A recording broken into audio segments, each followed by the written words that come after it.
American schools are today at least as, if not more, segregated by race than they were in 1968. I'll let that sink in for just a minute. That is true. American schools are more racially segregated now than they were in the late 1960s. And you must be asking yourself, why? How could this possibly have come to pass? Didn't we solve this? Kind of. So here's how this all gets started. And it really starts in the 1940s and the 1950s with the creation of suburbs and kind of the rush away from the city, the kind of white flight from the city.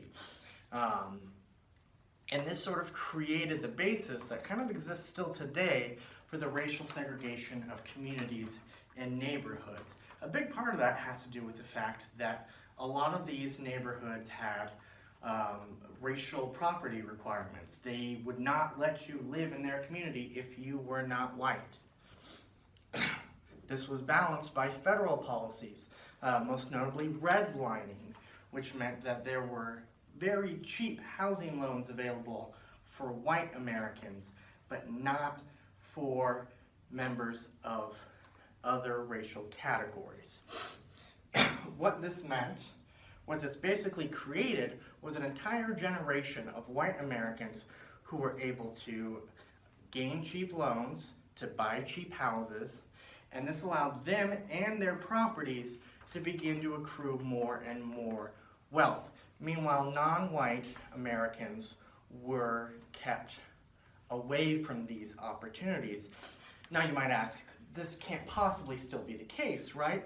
And it's true, most of those racist policies do not exist, at least on the books. There's still a lot of evidence that shows that that non-white minorities tend to have a harder time securing loans or securing housing, but the actual policies were lifted. Unfortunately, this did not immediately level the playing field between the races.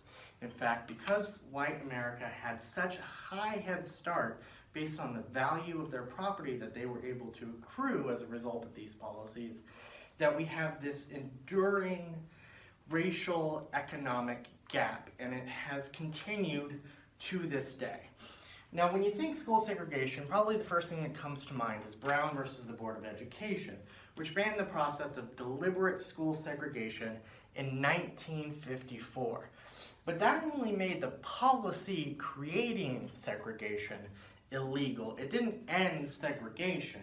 And in fact, in many cases, the actual impact of that ruling was minimal to none. You didn't really get to start seeing racially integrated schools until the late 60s, where the civil rights movement kind of built up a lot of energy around integrating schools. So how did they achieve school integration? Primarily through a practice called busing. They would send buses to pick up students in poorer, non-white communities and send them to schools in wealthier communities. And this had the impact of racially integrating schools. And this worked like gangbusters. In the South in 1968, 78% of black students attended a school with fewer than 10% white students. That meant 78% of black students were in very, very, very racially segregated schools. By 1988, 25%. That's a huge increase, and it made Southern schools more racially integrated than basically anywhere else in the country at that point, other than maybe the West Coast. So how did this go wrong? Well, people saw this number and they said, great, we did it. Congratulations, yay us. And so the local courts that had really mandated these schools take on these integration practices decided that mission accomplished, we're done, and they stopped those programs. And what it led to was, once again, higher segregation in schools. One study of Southern schools found that it took most southern schools, an average of about 15 years of deliberate integration policies in order for those schools to hit those benchmarks and to be released from those court-mandated integration policies. Those schools maintained an even level of integration for an average of 3 years, just 3 years, and then they started to get worse. And by about 10 years after their release, most of those schools were either as segregated as they used to be before integration or more segregated. And that number is continuing to rise. School segregation is getting worse in America. Now, why is this such a big deal? Other than the fact that separate is inherently unequal. Well, it goes back to property value and property taxes. You see, most public schools follow a very standard formula for funding. They get 45% of their funds from local taxes, 45% of their funds from state taxes, and 10% from federal taxes. Now, the thing about local tax bases is they are primarily dependent on one thing and one thing only: property taxes. The more valuable the property of the locality is, the bigger the tax base they have, the more taxes they can accrue, and thus the more taxes they can spend on their schools. And the difference between school spending on a per student basis in this country would blow your mind. So let's actually look at some numbers.